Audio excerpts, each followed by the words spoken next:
Selamat berjumpa saudara. Pada pembahasan kali ini kita akan bahas konsep umum kedua yang merupakan lanjutan dari konsep umum yang pertama.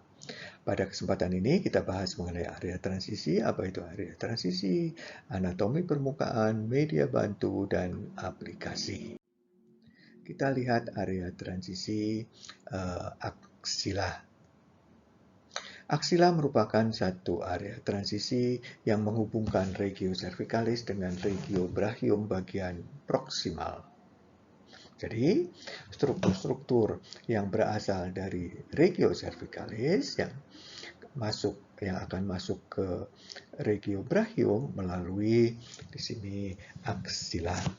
Aksila tampak di sini sebagai satu piramid yang terpotong puncaknya dan tentu memiliki dinding yang anterior, dinding medial, dinding lateral, dan dinding posterior. Bentuk ini didapat pada saat lengan abduksi 30-60 derajat.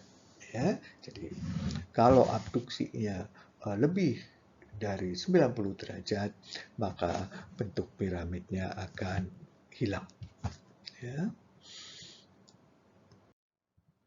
Area transisi yang lain adalah fossa cubiti, menghubungkan antara regio brachialis dengan regio antebrachii. Di sini tampak struktur yang superficial. Masih terdapat fascia superficialis, fascia profunda. Jadi terdapat vena yang superficial, terdapat nervus cutaneus. Pada gambar yang medial, fascia superficialis didiseksi, tampak fascia profunda sebagai investing fascia yang membungkus musculus bicep dan tampak penebalan dari fascia profunda sebagai satu aponeurosis. Gambar kiri adalah deep structure setelah fascia profunda didiseksi akan tampak struktur yang berjalan dari sisi medial brachium akan menuju ke antebrachium kompartemen anterior melalui fossa cubiti. Tampak nervus medianus, arteri brachialis, dan vena brachialis. Di sini tergambarkan dua area transisi, yaitu aksila dan fossa cubiti. Ini struktur yang berjalan di regio brachii. Ya. Jadi struktur ini setelah melewati aksila akan terletak di regio brachii dan kemudian akan bergeser letaknya ke arah medial sebelum masuk ke kompartemen anterior regio antebrachium. Nervus ulnaris berjalan di arah lebih posterior. Jadi terletak pada posterior dari epicondylus medialis humeri. Area transisi yang lain yaitu yang menghubungkan antara kranium dengan vertebra cervicalis bagian superior, sering dikenal sebagai craniovertebral junction.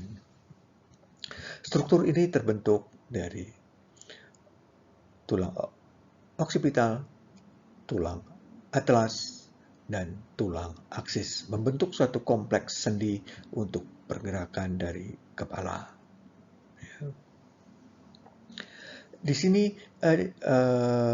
medulla oblongata setelah melewati foramen magnum akan berubah menjadi medulla spinalis. Jadi ini merupakan satu area transisi struktur yang di sebelah dalam, juga merupakan satu area transisi di bagian luarnya, merupakan satu kompleks sendi yang terbentuk dari os occipitalis, atlas, dan aksis. Kita bahas anatomi permukaan. Anatomi permukaan, pada anatomi permukaan dapat kita lakukan inspeksi, dapat kita lakukan palpasi, untuk identifikasi struktur dengan menggunakan struktur-struktur yang dapat kita inspeksi dari luar. Sebagai contoh, di sini kita bisa lihat bentuk deltoid seperti delta, dilihat simetrisnya antara yang sebelah kanan dan sebelah kiri.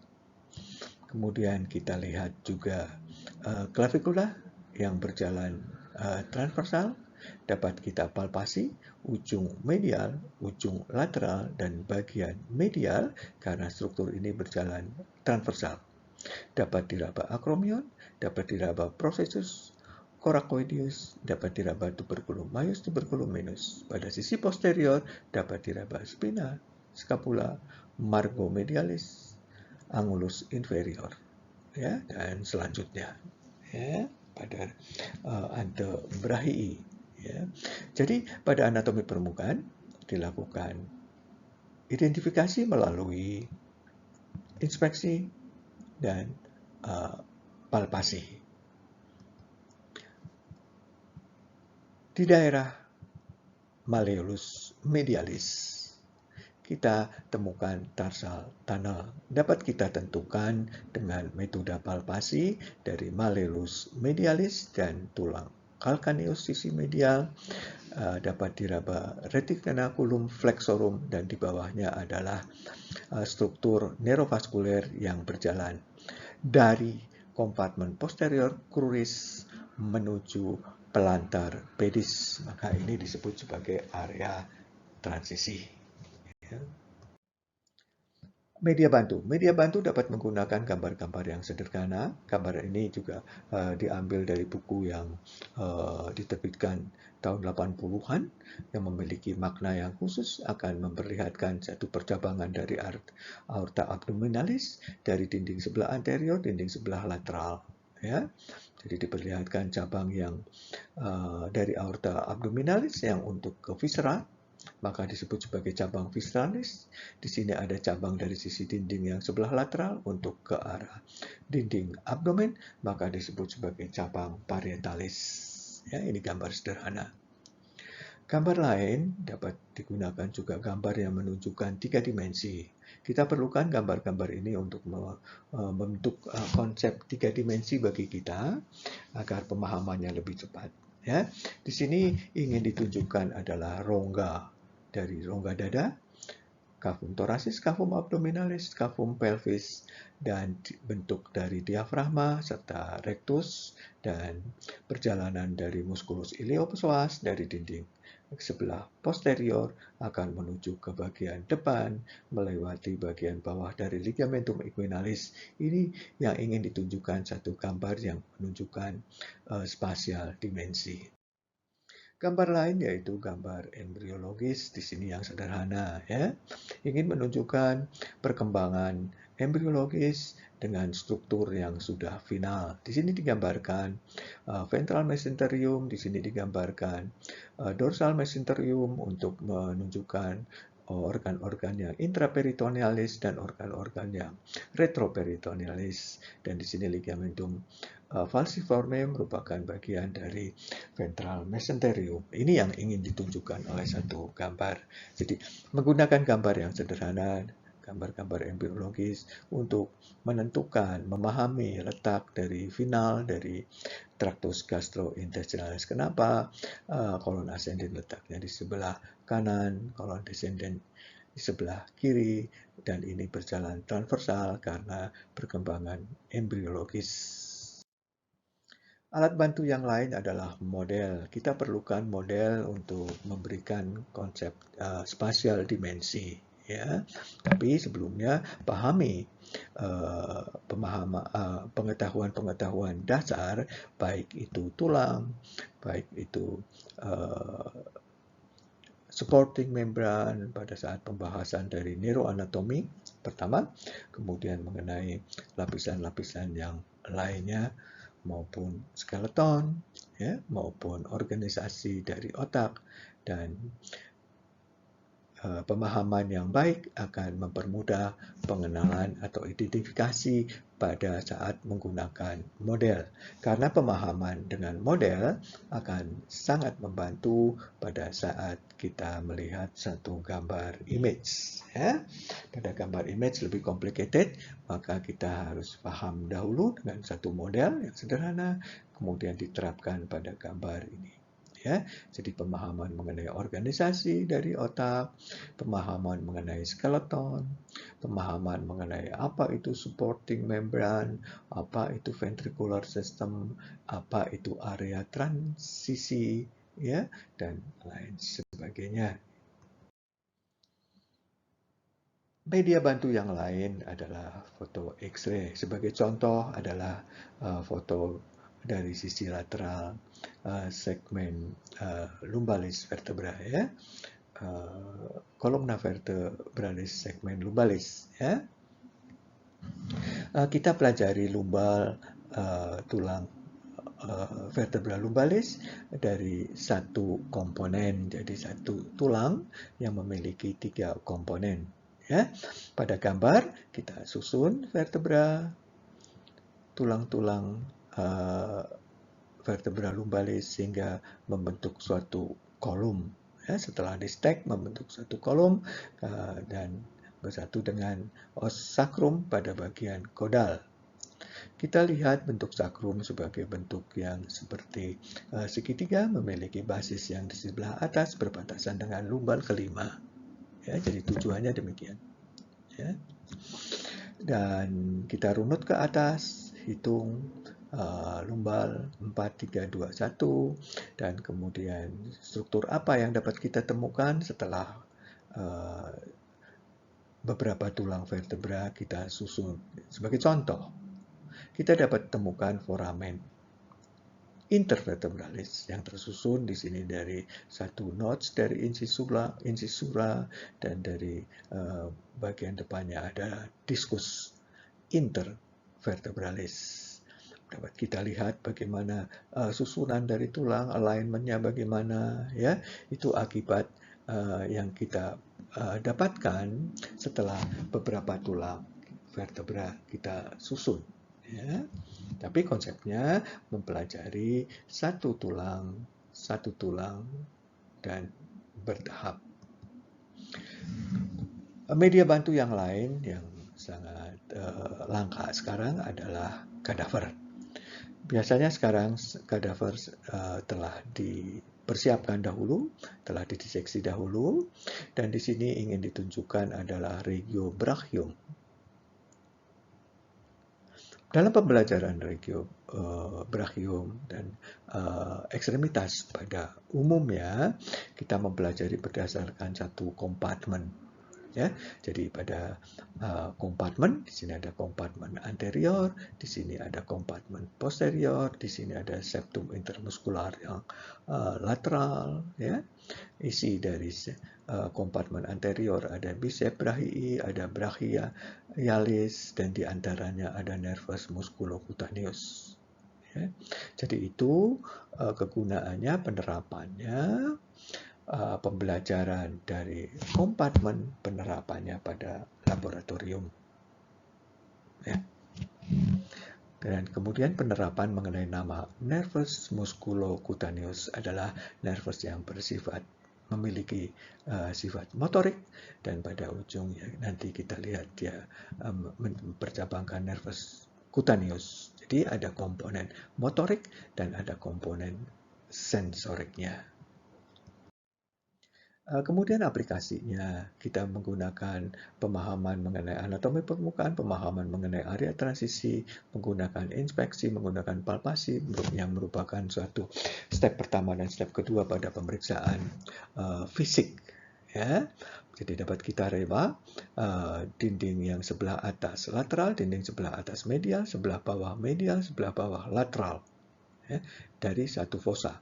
Fossa ini fossa poplitea. Tujuannya kita dapat melakukan identifikasi nervus peroneus yang komunis, nervus tibialis, dan arteri, perjalanan dari satu arteri. Dari menentukan satu bentuk, menentukan satu letak dari fossa, sudut-sudutnya, batas-batasnya dapat menentukan struktur yang di sebelah dalamnya. Metodenya yang digunakan adalah inspeksi dan palpasi. Ya. Sebagai contoh di sini, ini lebih kompleks karena foto dari kadaver. Ini adalah muskulus bicepsnya, dapat kita palpasi di sini. Bagian margo yang medialnya dapat kita runut, dapat kita telusuri, nervus peroneus yang komunis sampai kemari, ya, sampai ke kolum fibula di sebelah lateral. Ya, di sini perjalanan dari arteri, dari perjalanan dari pembuluh darah, arteri vena poplitea dari sisi medial menuju ke ujung caudal, dan yang berjalan longitudinal di sini adalah nervus tibialis. Jadi ini adalah aplikasi pemahaman mengenai anatomi permukaan, mengenai area transisi, metode inspeksi, dan metode palpasi. Jadi lakukanlah sedini mungkin, lakukanlah seawal mungkin konsep-konsep atau metode pendekatan yang dapat dilakukan nanti pada saat melakukan pemeriksaan fisik. Aplikasi yang lain itu di regiodeltoid di sini. Kita dapat palpasi akromion di sisi lateral. Dapat kita inspeksi bentuk dari deltoid seperti delta. Setelah kita palpasi akromion, kita tentukan jarak kira-kira 4 sampai 5 cm. Di sini akan kita temukan deep structure, yaitu nervus axillaris yang melingkari kolom humeri. Ya. Jadi kita dapat tentukan letaknya, posisinya yang deep structure dengan bantu marking dari akromion. Ini penting karena sekarang banyak dilakukan vaksinasi pada regiodeltoid. Ya. Jadi palpasi akromion untuk menentukan struktur yang dalam, yaitu nervus axillaris. Ya, dapat kita raba. Di sini adalah tension, kenyalan dari deltoid. Ya, biasanya ditekan untuk melihat tonus dari otot tersebut. Terima kasih saudara, kita sampai pada slide penutup.